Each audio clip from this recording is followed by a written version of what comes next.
A very good morning friends. और आज हम बात करेंगे रिसेप्टर्स के बारे में।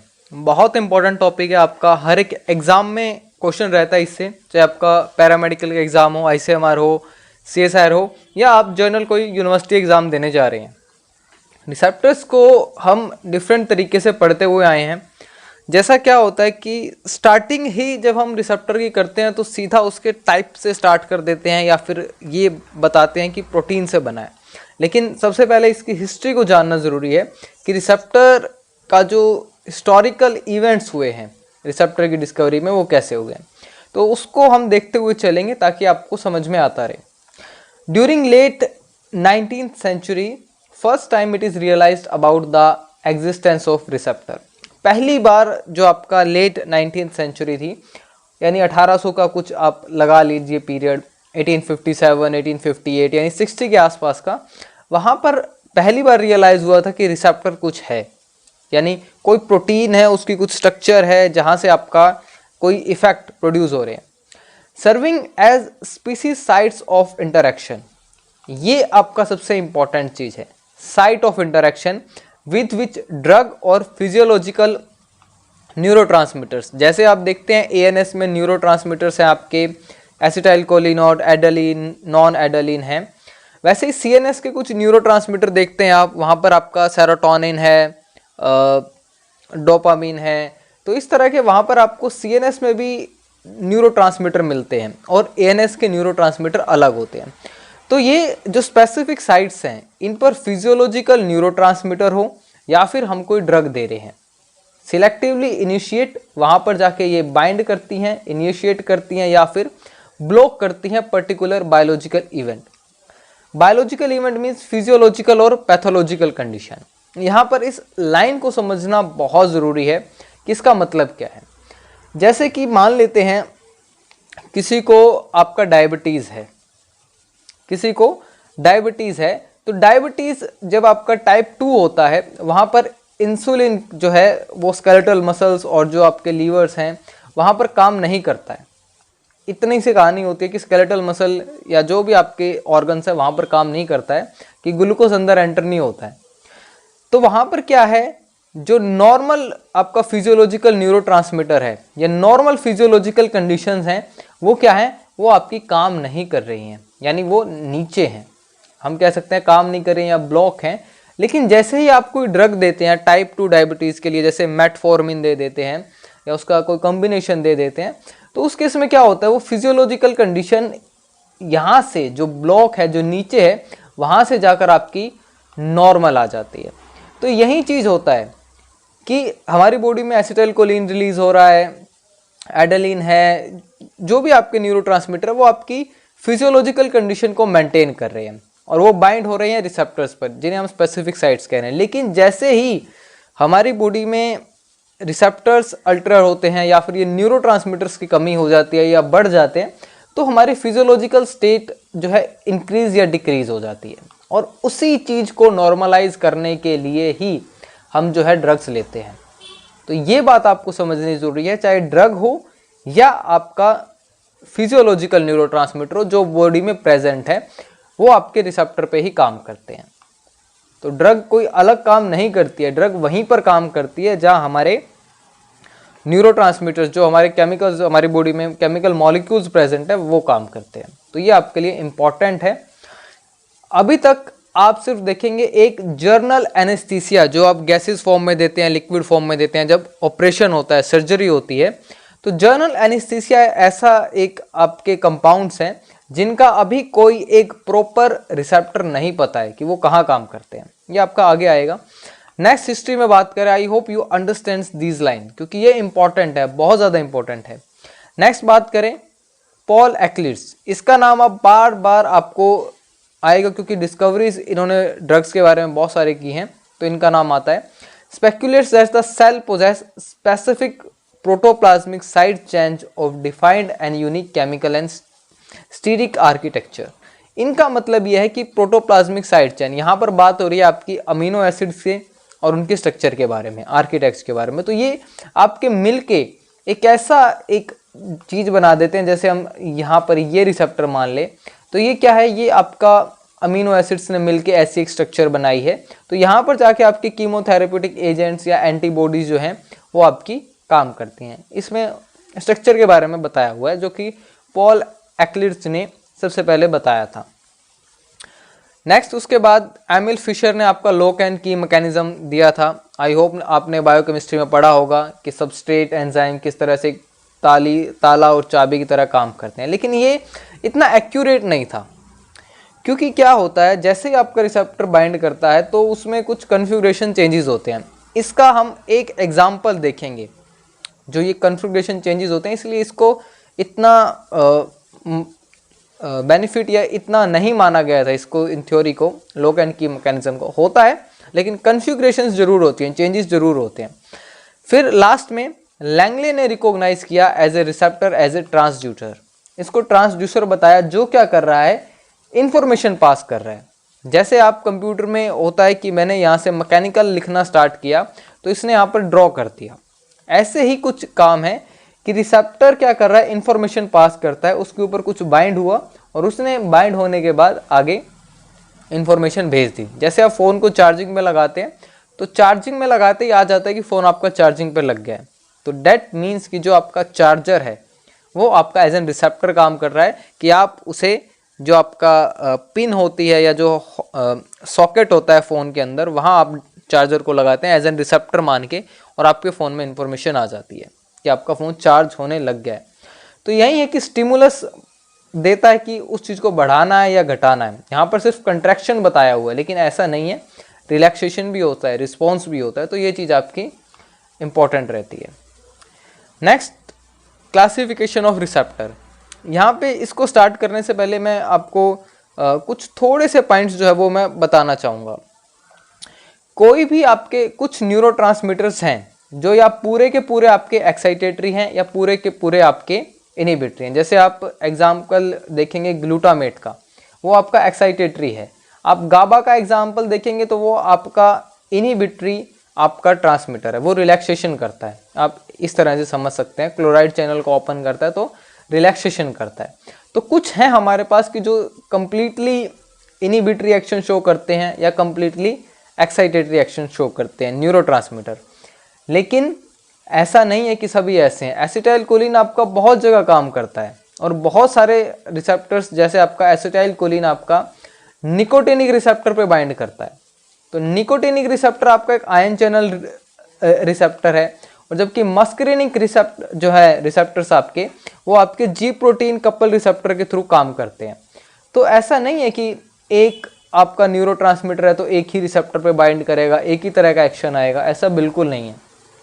और अच्छा एग्जाम्पल देके अगर मैं समझाने की कोशिश करूं, आप कोई मेडिसिन लेते हैं तो आपको जो है साइड इफ़ेक्ट भी आते हैं। उसका एक रीज़न ये भी है कि वो जो ड्रग है वो डिफरेंट रिसेप्टर पे भी आपकी बाइंड करती है। तो ये आपका एक इम्पॉर्टेंट पैरामीटर है। जैसे कुछ आपकी ड्रग्स होती हैं जो बीपी के लिए यूज़ होती हैं, लेकिन वो आपको अस्थमा भी कर देती हैं। तो ये बात ज़रूरी होती है। नेक्स्ट, अब हम बात करें कि रिसेप्टर को हमने किस तरह से क्लासिफाइड किया है।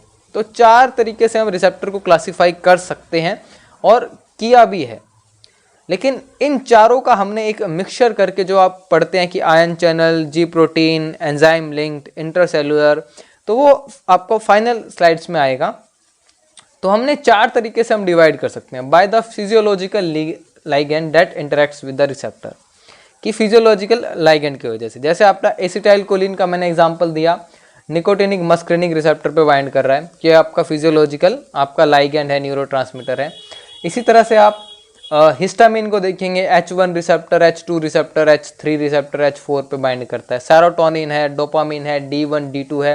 एड्रेनर्जिक रिसेप्टर देखेंगे तो अल्फा और बीटा में हमने डिवाइड किया हुआ है। तो ये हमारे फिजियोलॉजिकल लिगेंड जहाँ पर बाइंड करते हैं, नॉर्मल जो बॉडी में प्रेजेंट है, उनके बेस पर हमने इसको डिवाइड किया है। Second, by the response activation of the receptor to induce, कि वो किस तरह का रिस्पॉन्स इंड्यूस कर रहा है, एक्साइटेटरी कर रहा है, इनिबिटरी कर रहा है, उस बेस पर हम डिवाइड कर सकते हैं।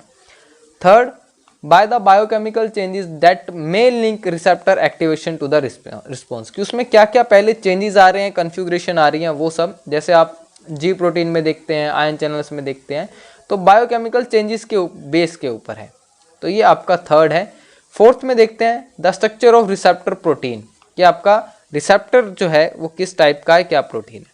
लेकिन जब भी हम इस तरीके से रिसेप्टर्स को डिवाइड करते हैं तो कहीं ना कहीं लिमिटेशंस आ जाती है। तो ये बात आपका इंपॉर्टेंट है, क्योंकि अगर आप इस तरीके से जो सेकंड वाले के तरीके से रिस्पॉन्स एक्टिवेशन से अगर आप एसिटाइलकोलिन और मस्करिनिक को डिवाइड करने की कोशिश करेंगे तो वो कभी भी नहीं होगा। क्योंकि एसिटाइलकोलिन का आप हार्ट पे एक्शन देखेंगे तो वो आपका इनिबिटरी है कि आपकी हार्ट रेट कम करता है, कहीं और देखेंगे तो वो आपका कंट्रैक्शन करा रहा है। तो ये चीज़ें क्या है आपकी, इन बेसिस पर हम डिवाइड कर सकते हैं, लेकिन लिमिटेशंस है कुछ। तो नेक्स्ट स्लाइड पर जब हम चलते हैं, क्लासीफाई कर रहे हैं अब हम इस बेसिस पर। जो भी क्लासिफिकेशन आपकी फाइनल होती है वो इस बेस पे होती है। We classify receptor on the basis of structure, recognition and transduction. ये 3 पैरामीटर्स हैं जिन पे आप क्लासीफाई पढ़ते हैं कि जी प्रोटीन है या आपका आयन चैनल है, वो है। नेक्स्ट, रिसेप्टर की अगर हम स्ट्रक्चर की बात करें, लीनियर अमीनो एसिड का सीक्वेंस है जो आपका थोड़ा थोड़ा जेनेटिक चेंजेस की वजह से आपका चेंज आता है। Linear amino acid sequence of the receptor protein inferred from the gene provides a definite identification and basic of classification of receptor। कि आपकी जो जीन्स हैं, जिस तरह से प्रोटीन की फोल्डिंग हुई है, क्रॉस ट्रांसलेशन हुआ है, तो वैसे आपका जो है आपके ये रिसेप्टर्स बने हैं, इनकी जो एक स्पेसिफिक स्ट्रक्चर बनी है। एक्चुअली ये 3D प्रोटीन होते हैं आपके रिसेप्टर। तो इस तरीके से हम इन्हें आइडेंटिफाई करते हैं। बहुत सारे रिसेप्टर हैं जो अभी तक आपके आइडेंटिफाइड नहीं हुए हैं। तो यह एक इम्पॉर्टेंट पैरामीटर है।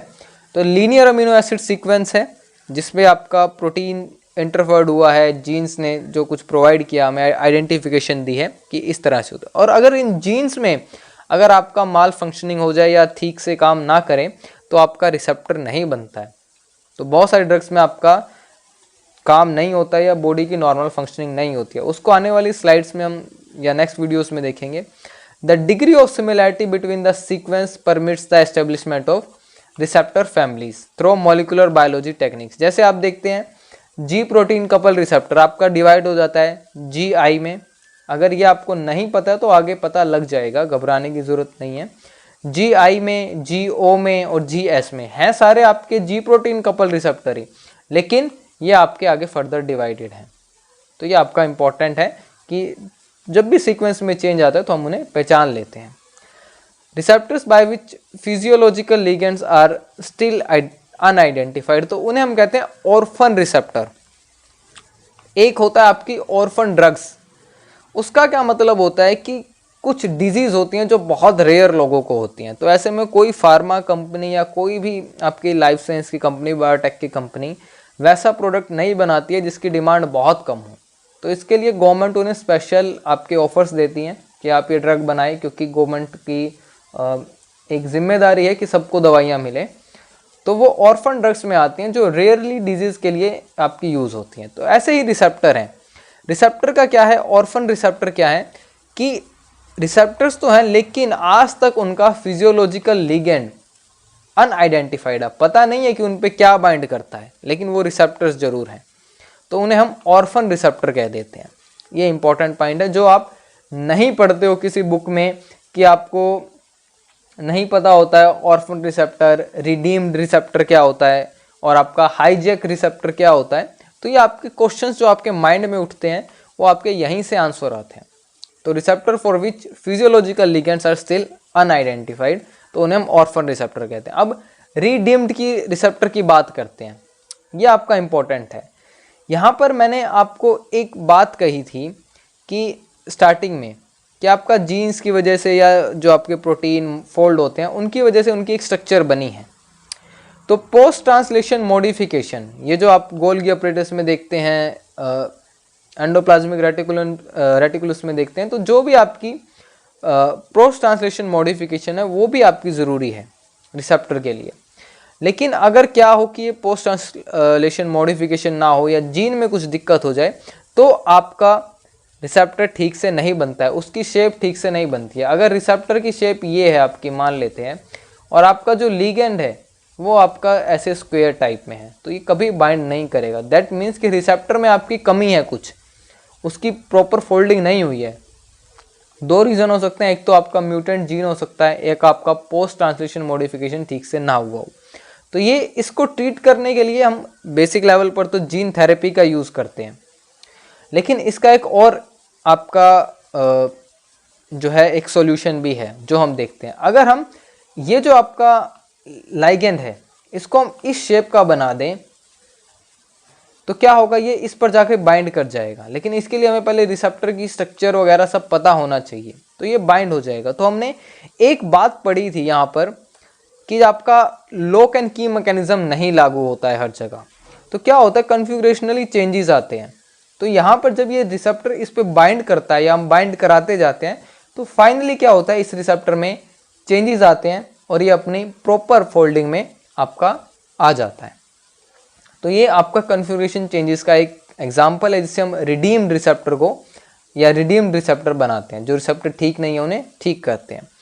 A significant number of inherited mutations in the ion channels, आपके आयन चैनल्स में भी हो सकती हैं, रिसेप्टर में भी हो सकती हैं, associated with loss of function because of trafficking error, जो आपका पोस्ट ट्रांसलेशन मॉडिफिकेशन है, that fails to incorporated in the plasma membrane because of protein misfolding. तो उसकी वजह से होता है। अब मिसफोल्डेड प्रोटीन है, इसको हम रेस्क्यू कर सकते हैं या रिडीम कर सकते हैं through the intervention of N appropriate ligand, जो यहाँ पर मैंने आपको ये ट्रायंगल शेप में बना के दिखाया था। That binds to misfold protein and corrects its conformation. तो यह आपका रिडीम्ड रिसेप्टर होते हैं जिनको हम बाद में ठीक करते हैं। एग्जाम्पल देखें तो गोनाडोट्रोपिन रिलीजिंग हार्मोन जो है आपका GnRH रिसेप्टर जो है, विच प्यूटिटिव गोनाडोट्रोपिन रिलीजिंग हार्मोन एंटागोनिस्ट अगर यहाँ पर बाइंड करा देते हैं, जो अगर आपका गोनाडोट्रोपिन रिलीजिंग हार्मोन का जो रिसेप्टर है वो ठीक नहीं है, म्यूटेंट है, तो वहाँ हम गोनाडोट्रोपिन रिलीजिंग हार्मोन के एंटागोनिस्ट अगर हम बाइंड कराते हैं तो वो आपका रिडीम हो जाता है। नेक्स्ट बात करते हैं हाईजैक्ट रिसेप्टर की। हाईजैक्ट रिसेप्टर का केस जो है अभी आप जो कोरोना वायरस देख रहे हैं उसमें भी है, और स्पेशली एग्जाम्पल होता है आपका HIV वायरस का।